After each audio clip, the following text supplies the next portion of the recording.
Bea Cukai Ngurah Rai musnahkan ratusan produk impor ilegal yang disita selama 1 tahun terakhir. Pemusnahan dilakukan agar barang-barang ini tak dimanfaatkan kembali.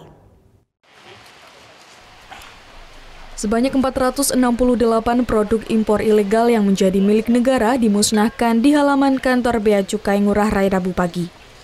Sebagian besar barang-barang seperti minuman keras dan obat-obatan ini masuk ke Bali tanpa dilengkapi dokumen resmi. Sementara sisanya barang-barang milik penumpang yang menyalahi aturan kepabeanan. Barang ilegal obat dan produk garmen dimusnahkan dengan cara dibakar.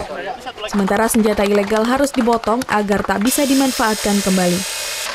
Barang-barang ini hasil sitaan dalam 1 tahun terakhir atas persetujuan dari Kementerian Keuangan untuk dimusnahkan. Jadi ini periodenya 1 tahun untuk 2016.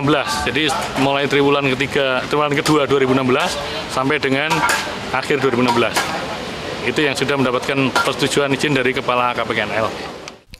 Ratusan produk yang dimusnahkan ini nilainya sekitar 290 juta rupiah. Pemilik barang tidak diproses hukum karena hanya melanggar Peraturan Menteri Keuangan Nomor 62 Tahun 2011 tentang penyelesaian barang yang dikuasai negara. Muhammad Hasanuddin melaporkan untuk NET.